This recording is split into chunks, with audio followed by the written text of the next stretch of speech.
Olá, você está no Estratégia Mercado, resumo inteligente para quem quer investir no Brasil. Eu sou o professor Everton Vasconcelos. Hoje a gente vai bater um papo sobre o que esperar da economia brasileira para esse ano de 2026, de um jeito bem tranquilo e sem complicação.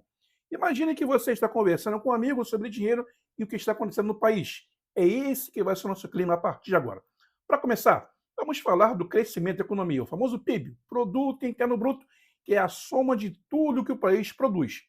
Em 2026, a expectativa é de que o PIB brasileiro cresça por volta de 1,6% a 1,8%, bem menos do que aconteceu em 2025. Isso significa que o ritmo da economia deu uma esfriada. Na verdade, se esse número se confirmar, será o menor crescimento desde 2020, quando a pandemia fez o PIB encolher. Mas calma, crescer mais devagar não quer dizer que tudo vai mal. Significa apenas que depois de um ano forte como foi o 2025, que teve uma safra recorde impulsionando a economia, agora a gente está pisando no freio. E é um freio meio que planejado, viu? O economista até disse que o Brasil entra em 2026 com uma desaceleração ordenada, ou seja, a economia está esfriando de forma controlada e sem desespero. É bom lembrar sempre disso. Um dos motivos desse crescimento mais baixo é a taxa de juros alta. Você já deve ter ouvido falar da famosa taxa Selic, que é a taxa básica de juros definida pelo Banco Central. Pois é, ela ficou bem elevada nos últimos tempos para segurar a inflação. Para você ter ideia, a Selic está por volta de 15% ao ano, agora já no começo de 2026. O maior nível em quase 20 anos, olha, em 2 décadas. É juros para caramba.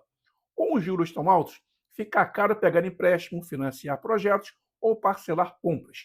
E isso freia o ritmo da economia. Em compensação, esses juros altos ajudaram a segurar a inflação.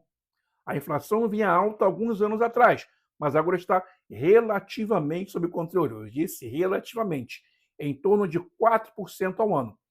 Esse índice de 4% está dentro da faixa que o Banco Central considera aceitável. Ó, a meta é 3%, mas tem uma tolerância até perto de 4,5%. Ou seja, não estamos com aquele problema de preços disparando todo mês no supermercado. Ufa, né? O desafio agora é baixar os juros sem deixar a inflação sair do controle de novo. O Banco Central quer trazer a inflação para os 3% da meta, então ele age com cautela. Mesmo havendo chance de começar a cair os juros em 2026, o mercado aposta que lá para março as taxas comecem a ceder.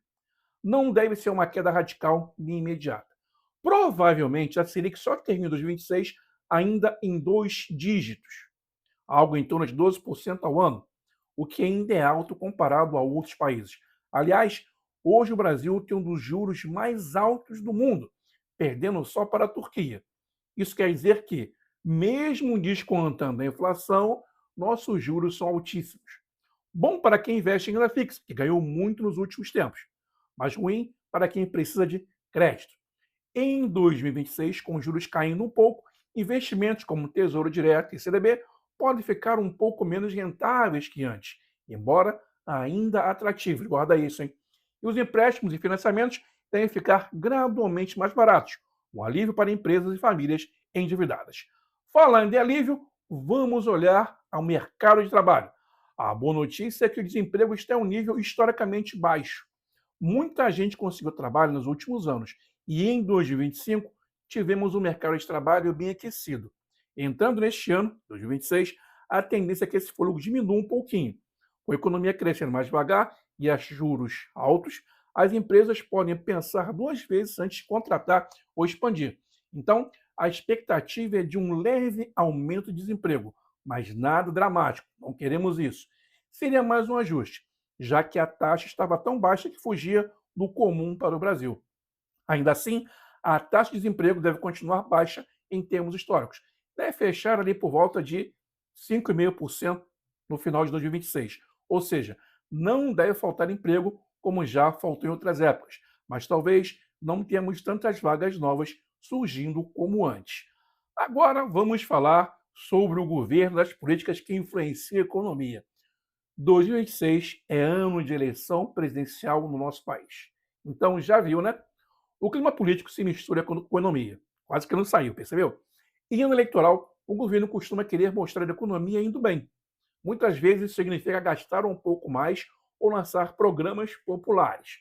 Por exemplo, recentemente o governo isentou o imposto de renda de quem ganha até R$ 5.000 por mês. Na prática, se você ganha até esse valor, não vai ter imposto descontado. Então sobra mais dinheiro no bolso para gastar. O que estimula o quê? O consumo. Por outro lado, isso também quer dizer que o governo arrecada menos imposto. Com a economia mais fraca, a arrecadação já vinha caindo. E se o governo mantiver os gastos altos, pode acabar no vermelho. Déficit nas contas públicas. Tem quem ache que o presidente Lula vai afrouxar os gastos para ganhar apoio, como fez em outros mandatos. Isso é apenas uma hipótese. Mas outros apostam que ele será mais prudente para não deixar a inflação subir demais em plena campanha. Provavelmente veremos um meio termo entre incentivar a economia e segurar as contas. Outra novidade de 2026 é a reforma tributária que começa a valer. Em vez de vários impostos complicados sobre o consumo, teremos um imposto unificado, parecido com o IVA, o Imposto sobre Valor Adicionado, sendo testado neste ano. Haverá um período de adaptação para as empresas e talvez alguma confusão no início. Mas a coisa mas a ideia é simplificar a cobrança de impostos e reduzir a burocracia no longo prazo. Tomara que isso dê certo. Aliás, se tudo der certo, isso pode até ajudar a atrair investimentos, já que o sistema antigo era famoso pela complexidade. No cenário internacional, o dólar ficou mais barato em 2025, caiu cerca de 11% frente ao real naquele ano. Em 2026, a expectativa é de um câmbio relativamente estável em torno de R$ 5,50 por um dólar, assumindo que não ocorram grandes surpresas, como acabamos de ver agora já no início de 2026, com os americanos invadindo a Venezuela. Uma incerteza, olha aí, vem dos Estados Unidos, onde o governo Trump às vezes toma decisões econômicas imprevisíveis que podem nos afetar, como tarifas sobre produtos brasileiros. Por outro lado, se o Banco Central dos Estados Unidos, o popular Fed, baixar os juros por lá, investir em títulos americanos fica menos atraente e muitos investidores podem olhar mais para cá, para nós, para mercados emergentes como o brasileiro. Nesse caso, teria até um lado bom para nós. Entraria mais capital estrangeiro aqui, o que ajudaria a segurar o dólar e daria um gás na Bolsa de Valores. Também vale mencionar nossos vizinhos. A Argentina em crise deve comprar menos produtos do Brasil em 2026, prejudicando algumas das nossas indústrias importadoras, melhor, exportadoras. Ainda assim, no geral, espera-se um pequeno aumento das exportações do Brasil e até uma queda nas exportações, melhor, nas importações. Ou seja, devemos vender mais do que comprar do exterior, fechando 2026 com um superávit comercial maior, na casa ali dos 66 bilhões de dólares, que é maravilhoso. Esse superávit mais alto ajuda a entrar dinheiro no país e mostra que nossas empresas estão se virando bem lá fora.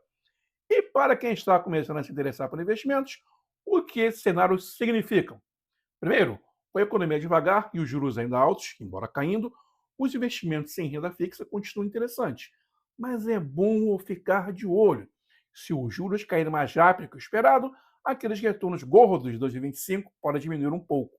Por outro lado, a Bolsa de Valores pode ganhar fôlego se os juros caírem, porque ações costumam subir quando a renda fixa fica menos atraente e as empresas conseguem crédito mais barato para investir. Lembre também que 2026 é ano de eleição, fala aqui de novo, e o período pré-eleitoral traz volatilidade no mercado. Dependendo das pesquisas e notícias, a bolsa e o dólar podem ficar meio nervosos, e isso é normal. Se você está começando agora, o importante é não se assustar com essas oscilações de curto prazo. Procure sempre estudar, diversificar seus investimentos, não colocar todos os ovos numa cesta só, como diriam as vovós, né? E pensar sempre no médio e longo prazo. Resumindo esse bate-papo até agora, 2026 promete ser o ano de economia mais lenta, porém sem grandes catástrofes, né? O Brasil deve crescer devagar, com a inflação sob controle e juros começando a recuar, embora ainda em patamar elevado. O desemprego permanece baixo, o que é ótimo. Vamos acompanhar se isso continua assim mesmo, hein? O governo vai tentar equilibrar as contas públicas e, ao mesmo tempo, agradar o eleitorado. Como vimos na isenção do IR e na implementação da reforma tributária. Lá fora, há desafios e oportunidades. Os juros da terra do Tio Sam podem influenciar o fluxo de dinheiro.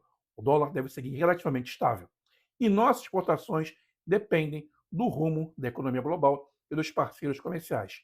E meio a tudo isso que está acontecendo em economia e investimentos, pode aproveitar para entender como decisões do Banco Central impactam o meu, o seu, o nosso bolso, com notícias que mexem com o dólar e sempre manter um olho no longo prazo.